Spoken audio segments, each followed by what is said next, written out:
कितना समय लगा था? दोस्तों भारतीय संविधान को बनाने में 2 वर्ष 11 माह और 18 दिन लगे थे। ठीक है, इंपॉर्टेंट क्वेश्चन रहेगा, इसको याद रखिएगा। 2 वर्ष 11 माह और 18 दिन लगे थे भारतीय संविधान को बनाने में। अगला क्वेश्चन है, विश्व का सबसे लंबा लिखित संविधान किस देश का है? दोस्तों विश्व का सबसे लंबा लिखित संविधान है भारत का। इंपॉर्टेंट रहेगा, इसको याद रखिएगा। अगला क्वेश्चन है, संविधान सभा में उद्देश्य प्रस्ताव किसने प्रस्तुत किया था? इंपॉर्टेंट क्वेश्चन रहेगा दोस्तों, संविधान सभा में उद्देश्य प्रस्ताव प्रस्तुत किया था पंडित जवाहरलाल नेहरू ने। नेक्स्ट क्वेश्चन है, पंडित जवाहरलाल नेहरू ने किस तिथि को संविधान सभा में उद्देश्य प्रस्ताव प्रस्तुत किया था? दोस्तों ये भी इंपॉर्टेंट क्वेश्चन रहेगा, प्रीवियस में पूछा गया क्वेश्चन है। पंडित जवाहरलाल नेहरू ने किस तिथि को संविधान सभा में उद्देश्य प्रस्ताव प्रस्तुत किया था? तो दोस्तों 13 दिसंबर 1946 को पंडित जवाहरलाल नेहरू ने संविधान सभा में उद्देश्य प्रस्ताव प्रस्तुत किया था। इसको याद रखिएगा, इंपॉर्टेंट रहेगा। अगला क्वेश्चन है, भारतीय संविधान में महिला सदस्य संख्या कितनी थी? दोस्तों भारतीय संविधान में महिला सदस्य संख्या थी 15। अगला क्वेश्चन है, भारत का मूल रूप संविधान हाथ से किसके द्वारा लिखा गया था? दोस्तों भारत का मूल रूप संविधान हाथ से लिखा गया था प्रेम बिहारी नारायण रायजादा के द्वारा। ठीक है, तो इसको याद रखिएगा, इंपॉर्टेंट रहेगा। अगला क्वेश्चन है, संविधान की प्रारूप समिति, दोस्तों इसको आया था मसौदा समिति, ठीक है, के अध्यक्ष कौन थे? दोस्तों संविधान की प्रारूप समिति यानी मसौदा समिति के अध्यक्ष थे डॉक्टर भीमराव अंबेडकर। अगला क्वेश्चन है, संविधान की प्रारूप समिति में यानी मसौदा समिति के कुल सदस्यों की संख्या कितनी थी? दोस्तों संविधान की प्रारूप समिति में सदस्यों की कुल संख्या थी 7। ठीक है, इंपॉर्टेंट रहेगा, इसको याद रखिएगा। अगला क्वेश्चन है, संविधान सभा का अस्थायी अध्यक्ष किसे नियुक्त किया गया था? दोस्तों संविधान सभा का अस्थायी अध्यक्ष नियुक्त किया गया था डॉक्टर सच्चिदानंद सिन्हा को। ठीक है, 9 दिसंबर 1946 को इनको अस्थायी अध्यक्ष नियुक्त किया गया था। अगला क्वेश्चन है, संविधान सभा का स्थायी अध्यक्ष किसे नियुक्त किया गया था? दोस्तों डॉक्टर राजेंद्र प्रसाद को संविधान सभा का स्थायी अध्यक्ष नियुक्त किया गया था। अगला क्वेश्चन है, संविधान सभा द्वारा भारतीय संविधान को कब अंगीकृत यानी पारित यानी अपनाया गया था? ठीक है, तो दोस्तों संविधान सभा द्वारा भारतीय संविधान को 26 नवंबर 1949 को अपनाया गया था। ठीक है, यानी अंगीकृत किया गया था। अगला क्वेश्चन है, भारतीय संविधान पूर्णतः कब लागू हुआ? दोस्तों भारतीय संविधान पूर्णतः लागू हुआ था 26 जनवरी 1950 को। ठीक है, इसको याद रखिएगा, भारतीय संविधान पूर्णतः लागू हुआ था 26 जनवरी 1950 को और अपनाया गया था 26 नवंबर 1949 को। ठीक है, नेक्स्ट क्वेश्चन है दोस्तों, संविधान की आत्मा के रूप में जाना जाता है। दोस्तों संविधान की आत्मा के रूप में जाना जाता है प्रस्तावना को। इंपॉर्टेंट क्वेश्चन रहेगा, इसको याद रखिएगा। अगला क्वेश्चन है, भारतीय संविधान की प्रस्तावना में किस संशोधन द्वारा समाजवादी एवं धर्मनिरपेक्ष शब्द जोड़े गए? दोस्तों भारतीय संविधान की प्रस्तावना में 42वें संविधान संशोधन के द्वारा समाजवादी एवं धर्मनिरपेक्ष शब्द जोड़े गए। अगला क्वेश्चन है, भारतीय संविधान का निर्माण किसके द्वारा किया गया था? दोस्तों भारतीय संविधान का निर्माण किया गया था संविधान सभा के द्वारा। अगला क्वेश्चन है, संविधान सभा का प्रथम अधिवेशन कब हुआ? दोस्तों 9 दिसंबर 1946 को संविधान सभा का प्रथम अधिवेशन हुआ था। अगला क्वेश्चन है, भारतीय संविधान के किस अनुच्छेद में व्यक्तिगत स्वतंत्रता की बात की गई है? दोस्तों भारतीय संविधान के अनुच्छेद 21 में व्यक्तिगत स्वतंत्रता की बात की गई है। अगला क्वेश्चन है, भारतीय संविधान में शिक्षा को शामिल किया गया है? दोस्तों भारतीय संविधान में शिक्षा को शामिल किया गया है समवर्ती सूची में। अगला क्वेश्चन है, संविधान का कौन सा अनुच्छेद उपराष्ट्रपति के चुनाव से संबंधित है? दोस्तों संविधान का अनुच्छेद 66 उपराष्ट्रपति के चुनाव से संबंधित है। अगला क्वेश्चन है, भारतीय संविधान के किस अनुच्छेद के तहत राष्ट्रीय ध्वज फहराने का अधिकार है? दोस्तों भारतीय संविधान के अनुच्छेद 19 के क्लॉज फर्स्ट में राष्ट्रीय ध्वज फहराने का अधिकार है। ठीक है, अगला क्वेश्चन है, संविधान के किस भाग में मौलिक अधिकार का वर्णन है? दोस्तों संविधान के भाग 3 में मौलिक अधिकार का वर्णन किया गया है। अगला क्वेश्चन है, भारतीय संविधान का अनुच्छेद 243(a) किससे संबंधित है? दोस्तों भारतीय संविधान का अनुच्छेद 243 से संबंधित है ग्राम सभा से। अगला क्वेश्चन है, भारतीय संविधान की किस अनुसूची में 22 भाषाओं का उल्लेख है? दोस्तों भारतीय संविधान की अनुसूची 8वीं अनुसूची में 22 भाषाओं का उल्लेख किया गया है। इंपॉर्टेंट क्वेश्चन रहेगा, इसको याद रखिएगा। अगला क्वेश्चन है, भारतीय संविधान का अनुच्छेद 280 किससे संबंधित है? दोस्तों भारतीय संविधान का अनुच्छेद 280 संबंधित है वित्त आयोग से। अगला क्वेश्चन है, भारतीय संविधान का कौन सा अनुच्छेद अल्पसंख्यकों की हितों की रक्षा से संबंधित है? दोस्तों भारतीय संविधान का अनुच्छेद 29 अल्पसंख्यकों की हितों की रक्षा से संबंधित है। अगला क्वेश्चन है, संविधान के किस अनुच्छेद में पंचायतों और स्थानीय निकाय शासन से संबंधित प्रावधान किया गया है? दोस्तों अनुच्छेद 243 में पंचायतों और स्थानीय निकाय के शासन से संबंधित प्रावधान किया गया है।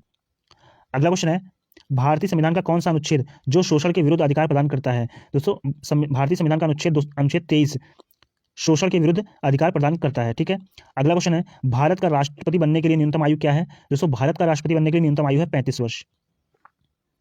अगला क्वेश्चन है, स्वतंत्र भारत के प्रथम गृह मंत्री कौन थे? इंपॉर्टेंट क्वेश्चन रहेगा दोस्तों, स्वतंत्र भारत के प्रथम गृह मंत्री थे सरदार वल्लभ भाई पटेल। अगला क्वेश्चन है, स्वतंत्र भारत के प्रथम वित्त मंत्री कौन थे? इंपॉर्टेंट क्वेश्चन रहेगा दोस्तों, कई बार एग्जाम में पूछा गया है। दोस्तों स्वतंत्र भारत के प्रथम वित्त मंत्री थे आर.के. षणमुखम शेट्टी। ठीक है, अगला क्वेश्चन है, संविधान सभा के संवैधानिक सलाहकार के रूप में किसे नियुक्त किया गया था? दोस्तों संविधान सभा के संवैधानिक सलाहकार के रूप में नियुक्त किया गया था सर बी.एन. राव को। ठीक है, अगला क्वेश्चन है, भारतीय संविधान को किस शैली में लिखा गया था? दोस्तों भारतीय संविधान को इटैलिक शैली में लिखा गया था। अगला क्वेश्चन है, मौलिक अधिकार को किस देश के संविधान से लिया गया है? दोस्तों मौलिक अधिकार को लिया गया है अमेरिका के संविधान से। अगला क्वेश्चन है सर्वोच्च न्यायालय के मुख्य न्यायाधीश को शपथ कौन दिलाता है? दोस्तों सर्वोच्च न्यायालय के मुख्य न्यायाधीश को शपथ दिलाते हैं राष्ट्रपति। अगला क्वेश्चन है उच्च न्यायालयों का प्रावधान किस अनुच्छेद में है? दोस्तों उच्च न्यायालयों का प्रावधान है अनुच्छेद 214 में। ठीक है। अगला क्वेश्चन है निर्वाचन आयोग किस प्रकार की संस्था है? दोस्तों निर्वाचन आयोग संवैधानिक संस्था है। ठीक है। अगला क्वेश्चन है महान्यायवादी की नियुक्ति कौन करता है? दोस्तों महान्यायवादी की नियुक्ति करता है राष्ट्रपति। अगला क्वेश्चन है राज्यसभा का कार्यकाल कैसा है? दोस्तों राज्यसभा का कार्यकाल है स्थायी। अगला क्वेश्चन है राज्यसभा का पदेन अध्यक्ष कौन होता है? दोस्तों राज्यसभा का पदेन अध्यक्ष होता है उपराष्ट्रपति। अगला क्वेश्चन है राज्यसभा की अधिकतम सदस्य संख्या क्या है? दोस्तों राज्यसभा की अधिकतम सदस्य संख्या है 250। अगला क्वेश्चन है वित्त विधेयक कहां पेश किया जा सकता है? दोस्तों वित्त विधेयक केवल लोकसभा में पेश किया जा सकता है। अगला क्वेश्चन है प्रश्नकाल के ठीक बाद का समय कौन सा होता है? दोस्तों प्रश्नकाल के ठीक बाद का समय होता है शून्यकाल। अगला क्वेश्चन है किस विधेयक को संसद में दोनों सदनों द्वारा अलग अलग विशेष बहुमत से पारित करना आवश्यक है? दोस्तों संविधान संशोधक विधेयक को संसद में दोनों सदनों द्वारा अलग अलग विशेष बहुमत से पारित करना आवश्यक है संविधान संशोधन विधेयक को। ठीक है। अगला क्वेश्चन है लोकसभा द्वारा पारित धन विधेयक को राज्यसभा को कितने दिन के भीतर लौटाना आवश्यक है? दोस्तों लोकसभा द्वारा पारित धन विधेयक को राज्यसभा को 14 दिन के भीतर लौटाना आवश्यक है। अगला क्वेश्चन है लोकसभा सदस्य बनने के लिए न्यूनतम आयु क्या है? दोस्तों 25 वर्ष। लोकसभा का सदस्य बनने के लिए न्यूनतम आयु है 25 वर्ष। अगला क्वेश्चन है संसद के दोनों सदनों की बैठकों का सभापति कौन होता है? दोस्तों लोकसभा अध्यक्ष संसद के दोनों सदनों की बैठकों का सभापति होता है। ठीक है। अगला क्वेश्चन है संविधान सभा की प्रांतीय संविधान समिति के अध्यक्ष कौन थे? दोस्तों संविधान सभा की प्रांतीय संविधान समिति के अध्यक्ष थे सरदार वल्लभ भाई पटेल। अगला क्वेश्चन है भारतीय संविधान सभा के संघ समिति के अध्यक्ष कौन थे? दोस्तों पंडित जवाहरलाल नेहरू भारतीय संविधान सभा के संघ समिति के अध्यक्ष थे। अगला क्वेश्चन है राष्ट्रपति किसकी सलाह पर लोकसभा को उसकी समाप्ति की अवधि से पहले भंग कर सकते हैं? दोस्तों राष्ट्रपति प्रधानमंत्री की सलाह पर लोकसभा को उसकी समाप्ति की अवधि से पहले भंग कर सकते हैं। ठीक है। तो इसको याद रखिएगा, इंपॉर्टेंट रहेगा। अगला क्वेश्चन है आपातकाल के दौरान लोकसभा का कार्यकाल एक बार में कितनी वर्ष तक बढ़ाया जा सकता है? दोस्तों आपातकाल के दौरान लोकसभा का कार्यकाल अधिकतम 1 वर्ष तक बढ़ाया जा सकता है। ठीक है। एक बार में 1 वर्ष तक बढ़ाया जा सकता है। ठीक है। अगला क्वेश्चन है संसदीय प्रणाली किस देश के संविधान से ली गई है? दोस्तों संसदीय प्रणाली ली गई है ब्रिटेन के संविधान से। अगला क्वेश्चन है संसद के दोनों सदनों की संयुक्त बैठक कौन बुलाता है? दोस्तों राष्ट्रपति संसद के दोनों सदनों की संयुक्त बैठक बुलाता है। अगला क्वेश्चन है भारतीय संविधान पूर्णतः कब लागू हुआ? दोस्तों भारतीय संविधान पूर्णतः 26 जनवरी 1950 को लागू हुआ था। अगला क्वेश्चन है भारत में संविधान सभा के गठन करने का आधार क्या था? दोस्तों भारत में संविधान सभा के गठन करने का आधार था कैबिनेट मिशन योजना के तहत। ठीक है। इसका गठन किया गया था। अगला क्वेश्चन है राष्ट्रपति की आपातकालीन शक्तियां किस देश से ली गई हैं? दोस्तों राष्ट्रपति की आपातकालीन शक्तियां ली गई हैं जर्मनी के संविधान से। ठीक है। अगला क्वेश्चन है संविधान निर्माण के समय कितनी अनुसूचियां थी? दोस्तों संविधान निर्माण के समय 8 अनुसूचियां थी। ठीक है।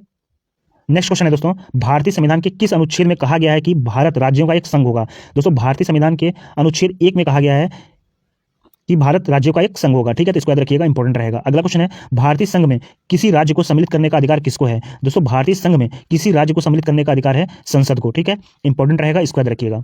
अगला क्वेश्चन है ग्राम पंचायत का गठन किस अनुच्छेद के तहत किया गया है? दोस्तों ग्राम पंचायत का गठन अनुच्छेद 40 के तहत किया गया है। ठीक है।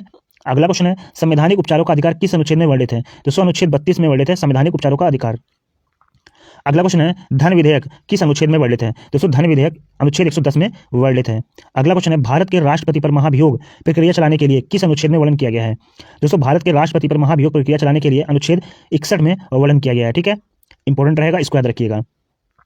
अगला क्वेश्चन है राष्ट्रपति को सहायता और सलाह देने के लिए मंत्रिपरिषद होगी किस अनुच्छेद में वर्णित है? दोस्तों राष्ट्रपति को सहायता और सलाह देने के लिए मंत्रिपरिषद होगी अनुच्छेद 74 में वर्णित है। अगला क्वेश्चन है उच्चतम न्यायालय की स्थापना और गठन की बात किस अनुच्छेद में कही गई है? दोस्तों उच्चतम न्यायालय की स्थापना और गठन की बात की गई है अनुच्छेद 124 में। ठीक है। इंपॉर्टेंट रहेगा, इसको याद रखिएगा। अगला क्वेश्चन है देश का संवैधानिक प्रधान कौन होता है? दोस्तों देश का संवैधानिक प्रधान होता है राष्ट्रपति। अगला क्वेश्चन है देश का सर्वोच्च विधि अधिकारी कौन होता है? दोस्तों महान्यायवादी देश का सर्वोच्च विधि अधिकारी होता है। अगला क्वेश्चन है राज्यसभा का सदस्य बनने के लिए न्यूनतम आयु क्या है? दोस्तों राज्यसभा का सदस्य बनने के लिए न्यूनतम आयु है 30 वर्ष। अगला क्वेश्चन है राष्ट्रपति कितने प्रकार की आपातकाल की घोषणा कर सकता है? दोस्तों राष्ट्रपति 3 प्रकार के आपातकाल की घोषणा कर सकता है। अगला क्वेश्चन है भारत में पहली बार आपातकाल की घोषणा कब की गई थी? दोस्तों भारत में पहली बार आपातकाल की घोषणा की गई थी 1962 में। अगला क्वेश्चन है राज्य में धन विधेयक को कहां प्रस्तुत किया जा सकता है? दोस्तों राज्य में धन विधेयक को प्रस्तुत किया जा सकता है विधानसभा में। अगला क्वेश्चन है संविधान के किस भाग में संशोधन प्रक्रिया का उल्लेख है? दोस्तों संविधान के भाग 20 में संशोधन प्रक्रिया का उल्लेख किया गया है। अगला क्वेश्चन है भारतीय संविधान में प्रथम संशोधन कब हुआ? दोस्तों भारतीय संविधान में प्रथम संशोधन हुआ था 1951 में। अगला क्वेश्चन है, किस संविधान संशोधन द्वारा लोकसभा के कार्यकाल को 6 वर्ष से घटाकर 5 वर्ष कर दिया गया था? दोस्तों, संविधान संशोधन द्वारा लोकसभा के कार्यकाल को 6 वर्ष से घटाकर 5 वर्ष कर दिया गया था 44वें संविधान संशोधन के द्वारा। ठीक है, तो इसको याद रखिएगा, इंपॉर्टेंट रहेगा। अगला क्वेश्चन है, संविधान संशोधन के लिए विधेयक किस सदन में पेश किया जा सकता है? दोस्तों, संविधान संशोधन के लिए विधेयक किसी भी सदन में पेश किया जा सकता है।